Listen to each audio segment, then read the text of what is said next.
General जाहिर साहब, नए DGISI पाकिस्तान में अगर इस्टेब्लिशमेंट का हम तज़किरा करते हैं फ़ौज के हवाले से, तो मोस्ट पावरफुल आर्मी चीफ जिसके नीचे पूरी फ़ौज वो कमांड करते हैं। फ़ौज का हमारा सिस्टम अच्छा है और नीचे पूरी फ़ौज एक्ट करती है। DGISI ड्यूअल रिपोर्टिंग में एग्जेक्टिव के नीचे बनी हुई अथॉरिटी, लेकिन बड़ा पावरफुल ऑफिस है। तो general Asim as a person, as a soldier, do you know him? जी, मैं बहुत अच्छे तरीके से जानता हूँ। जनरल आसिम की जो तैनाती है, इसको मैं टू बिगिन विद कहूँगा कि मेरिट बेस्ड तैनाती है, एक ट्रू प्रोफेशनल सोल्जर की।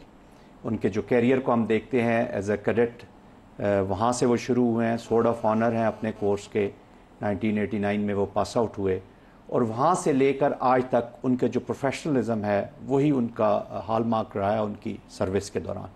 और आई थिंक क्रेडिट देना चाहिए उनकी सिलेक्शन को, मेरिट बेस्ड है, और इस उम्मीद के साथ कि इंशाल्लाह उनकी तैनाती जो है वो पाकिस्तान, हमारे इदारों के लिए, हम सब के लिए बहुत अच्छी साबित होगी। तो अगर as a soldier lieutenant general के तौर पर, तो आप DGISI बड़ी की पोजीशन होती है पाकिस्तान की इस एनवायरनमेंट के अंदर, तो क्या देखते हैं उनका रोल किस तरह आप देखते हैं आने वाले सालों में? देखिए, पाकिस्तान को बहुत चैलेंजेस हैं। हमारी प्रॉब्लम ये है, ये थोड़ी वजाहत कर दें, टेन्योर बेस्ड होती है या उनकी रिटायरमेंट से लिंक्ड होती है ये जो पोस्टिंग है DGISI की? जी, रिटायरमेंट के साथ भी है, और ऑफ कोर्स हाँ टेन्योर बेस्ड भी है, लेकिन मेन चीज़ रिटायरमेंट ही है। बट लॉज में प्रोसीजर्स हैं, अगर वो उसको एक्सटेंड होती है या वो जो भी प्रोसीजर है उसके बीच में वो हो भी सकता है। अदरवाइज रिटायरमेंट उनकी कब ड्यू है? उनकी मेरे ख्याल में अभी उनके 2 से 3 साल अभी हैं। तो आमतौर पर टेन्योर इतना ही होता है। तो ये एडवांटेज उसका ये होगा कि उनको थोड़ा सा टाइम मिल जाएगा अपनी चीज़ों को। देखिए, ये इंस्टीट्यूशन के हेड आए हैं, वो एक ऐसा नहीं है कोई एक नया एक व्हील इजाद करना है, उन्होंने एक सिस्टम के बीच में आए। बट चूंकि वो प्रोफेशनल हैं, उनकी जो अपॉइंटमेंट्स रही हैं, वो director general DG military operations directorate में भी रहे हैं, फिर उन्होंने वजीरिस्तान में कमांड की है, फिर उन्होंने क्वेटा में डिप्लॉयड उनका डिवीजन था। तो जो शोरे 2 आसिम जनरल खड़े हो जाएंगे एक ही वक्त में, एक जनरल सैयद आसिम मुनीर और दूसरे जनरल मोहम्मद आसिम मलिक।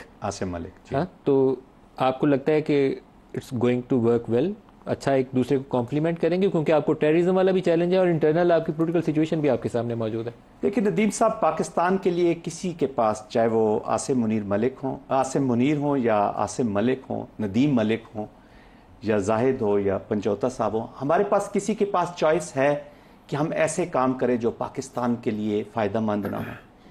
देखें, पाकिस्तान के बीच में और ख़ास तौर पे इस इंस्टीट्यूशन के बीच में हमने यहाँ पे 35, 36, 7 ईयर सर्व किया है।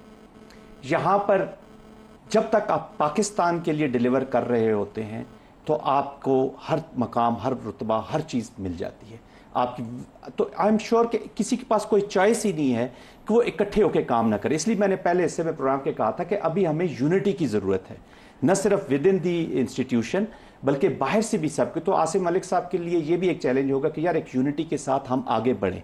चैलेंजेस देखें ना, मैं चैलेंजेस की बात करता, पाकिस्तान के और बड़े चैलेंजेस हैं। हम इस डे टू डे बिजनेस और सियासत और माजरत के साथ कि हम इनमें मैं सियासत को छोटी चीज़ नहीं कहता, बट मैं ये कहता हूँ कुछ छोटे इशू में इतने ज़्यादा अपने आप को फंसा लिया है कि पूरी स्टेट लगता है कि उसी के बीच में फंसी हुई है। हालांकि स्टेट के बाकी ऑर्गन जो है, इंस्टीट्यूशन खासतौर पे, ये और काम कर। हमारे पास इकोनॉमिक चैलेंजेस थोड़े हैं। क्या बलूचिस्तान में हम अफगान साइड से अभी आपको चैलेंज आ रहा है, ये जो टेररिज्म TTP ने जो दोबारा अंदर सर उठाया हुआ है, तो मेरे ख्याल में क्योंकि आपकी जो ISI की एजेंसी है वो काउंटर टेररिज्म में भी कलीदी किरदार आपकी ISI प्ले कर रही है। कुछ नॉट ओनली टेररिज्म, हमारे हर पाकिस्तानी को ये चीज़ ज़हन नशीन कर लेनी चाहिए, इससे बलाए ताक होकर कि वो किस ग्रोह से है, किस मजहबी ग्रोह से है, किस सियासी ग्रोह से है, किस पार्टी से, किस शहर का है, किस इलाके का है, कि इलाका कौन सा ये भी बता दें। पहले मैं माजिद निज़ामी साहब के पास जाना है क्योंकि काफी लोगों ने मुबारकबाद की सोशल मीडिया पे पैगाम छापने। बात मुकम्मल कर लूं, बड़ी खास बात रह जाएगी कि हर पाकिस्तानी ने, मैं इलाका भी आपको बता दूं, इलाकों से बालातर हो जाए। जो पाकिस्तान की आर्मी का एक सोल्जर बन जाता है, वो जब जंग लड़ता है तो वो किसी इलाके, किसी शख्स और उसके लिए नहीं लड़ता, लेकिन ये तो जस्ट आइडेंटिटी। तो मैं जो बात कर रहा था कि हमारे पाकिस्तानियों को ये समझने की जरूरत है कि ISI हमारा फर्स्ट लाइन डिफेंस है। मजबूत ISI हमारी ज़रूरत है। हमारी इतनी खूबसूरत ये एजेंसी है, इतनी कैपेबिलिटीज़ हैं इसके बीच में कि इसने ये जो पाकिस्तान की जो प्रोटेक्शन है in all spheres, economic, political, socio सबके बीच में इसने प्रोटेक्ट कर किया हुआ है और इसकी ग्रोथ में कंट्रीब्यूट करेगी। एंड दिस अपॉइंटमेंट जो अभी हुई है आसिम साहब की, जनरल आसिम की, आई एम श्योर कि वो उनकी इतना विजन, इतनी चीजें हैं उनमें। सर इलाका बताएं फिर मैं माजिद साहब से। सरगोदा से हैं, पंचौता साहब के इलाके के हैं, शाहपुर से। हाँ जी। तो जिसने मुबारकबाद छापनी है अपने अपने इलाके की वो शाहपुर में। ठीक है जनरल साहब, जो माजी में भी ऐसे मौके आते रहे हैं कि हमारे यहाँ वो ट्रॉयका ऑफ पावर 90 की दहाई के शुरू में हुआ करता था। देखिए, thank you very much Nadeem Malik साहब पहले तो इनवाइट के लिए। मैं इसके ऊपर कोई ज़्यादा पॉलिटिकल या लीगल कमेंट तो नहीं कर सकूंगा, I am not an expert on this. But देखिए, जो मैं जिस चीज़ की तरफ इशारा करना चाहता हूँ वो ये है कि पाकिस्तान अगर तो जो भी इदारे हैं, जो भी हमारे पावर सेंटर्स हैं, अगर उनका मकसद पाकिस्तान को तवाना और आगे लेकर जाना है तो फिर तो बात समझ आती है। लेकिन अगर कोई पर्सनल इंटरेस्ट हैं या कुछ और चीज़ इसमें इन्वॉल्व हो जाती है, that is not good for the country. I think Pakistan जिन क्राइसिस से गुजर रहा है, बैरूनी हमारे ऊपर जो हमारे हालात हैं बलूचिस्तान में, खैबर पख्तूनख्वा में, हमारी इकनॉमिक जो कंडीशंस हैं, ये नदीम साहब एक वक्त आ गया है कि अब हमें मिलकर इस पाकिस्तान के बारे में सीरियस फैसले करने चाहिए। तमाम इदारे जो हैं वो अपने आइन और कानून के मुताबिक, तमाम पॉलिटिकल पार्टीज़ आइन और कानून के मुताबिक, हुकूमत को चाहिए। देखिए, डेमोक्रेसी बड़ी खूबसूरत चीज़ है और मैं ये आपको बड़े वसूख से कह सकता हूँ कि मैंने इस इदारे में सर्व किया है। मैंने इस्टेब्लिशमेंट जिसको आप कहते हैं या फ़ौज के अंदर सर्व किया है। फ़ौज में टॉप लीडरशिप से लेकर सिपह सालार से लेकर नीचे सिपाही तक सबका ये मानना है कि पाकिस्तान के हर मसले का हल इस जमहूरियत में है, इस डेमोक्रेसी में, जहाँ पे गवर्नमेंट का एक रोल है, अपोजिशन का एक रोल है।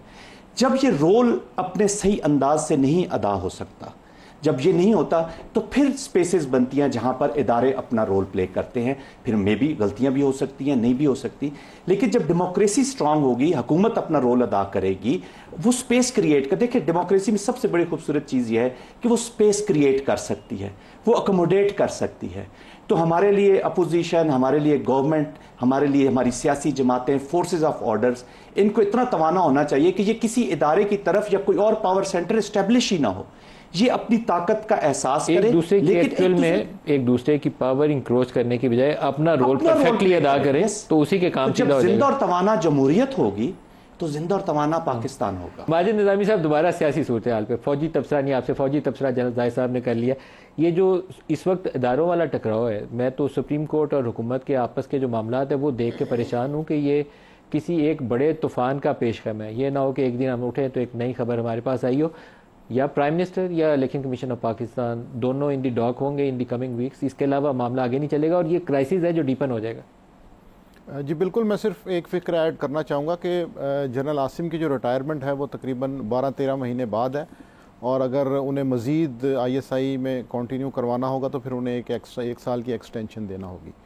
बैक टू द टॉपिक, उसमें जो आपने बात की है वो बड़ी इम्पॉर्टेंट इसलिए है कि इसका कोई हमें ऐसा एंड नज़र नहीं आ रहा। क्या इसमें ऐसे होगा कि सुप्रीम कोर्ट के अंदर इसका रिव्यू फ़ाइल किया जाएगा, या फिर अमल दरामद ना करने पर किसको नोटिस दिए जाएंगे? ये बड़ा अहम सवाल है, क्योंकि एक तरफ तो स्पीकर नेशनल असम्बली जो है वो भी एक आइनी इदारा है, इलेक्शन कमीशन ऑफ पाकिस्तान उसके सरबराह वो भी एक आइनी इदारा है। तो सुप्रीम कोर्ट की जानिब से ऐसा क्या किया जाएगा कि जिसके अंदर वो इस चीज़ को इंश्योर कर सकें कि उन्हें इस मामले के अंदर इम्प्लीमेंटेशन करवानी है? तो ये एक डेड लॉक की सी कैफियत नज़र आती है, और जहाँ पर डेड लॉक हो फिर वहाँ पर अमूमन जो ताकत रखते हैं, जो पावर रखते हैं, वही कामयाब होते हैं। सो इसमें मुझे नहीं लगता कि सुप्रीम कोर्ट किसी कॉन्टेम्प्ट के अंदर किसको नोटिस देगी। बड़ा अहम क्वेश्चन है कि क्या कौमी असम्बली। देखिए, मैंने यूसुफ रज़ा गिलानी वाला नवाज शरीफ का स्टेटमेंट इसीलिए आपको सुनाया। यूसुफ रज़ा गिलानी को कहा गया था कि वो जो स्विस कोर्ट्स वाला एक खत लिखे, खत नहीं था लिखा, अदालत ने till the rising of the court एक इलेक्टेड प्राइम मिनिस्टर को 30 सेकंड के लिए कहा कि बस ये तेरी सज़ा है, 5 साल के लिए नाहिद। तो उस वक्त अदालत कर सकती थी ये काम। आज क्वेश्चन ये है कि आज अदालत ये काम कर सकती है? अभी तक मुझे लगता है कि ये मामला जिस हद तक फंस चुका है, तो अब अदलिया की जानिब से भी बड़ा सोचो विचार के बाद कोई फ़ैसला सामने आएगा। उसकी वजह यह है कि ये बात दुरुस्त है कि जब अपोजिशन में सियासी रहनुमा होते हैं तो उनके दावे और होते हैं, हम इमरान खान साहब के बारे में बातें करते थे कि उनके बयानात वापस हो जाते हैं या बिल्कुल वो अपने बयानात के बरक्स करते हैं, लेकिन यहाँ पर तो हमें मरीम नवाज़ साहिबा और नवाज़ शरीफ साहब के बयानात भी ऐसे मिल रहे हैं कि जिनके बिल्कुल बरक्स इस वक्त किया जा रहा है। सो ये बात बिल्कुल दुरुस्त है कि अपोजिशन। मेरे पास प्रोग्राम का वक्त ख़त्म हो गया। माजिद निज़ामी साहब, आबिद शेर अली, जोता साहब और जनरल जाहिद महमूद साहब का शुक्रिया। आज के लिए इतना इजाज़त दीजिए। अल्लाह हाफ़िज़।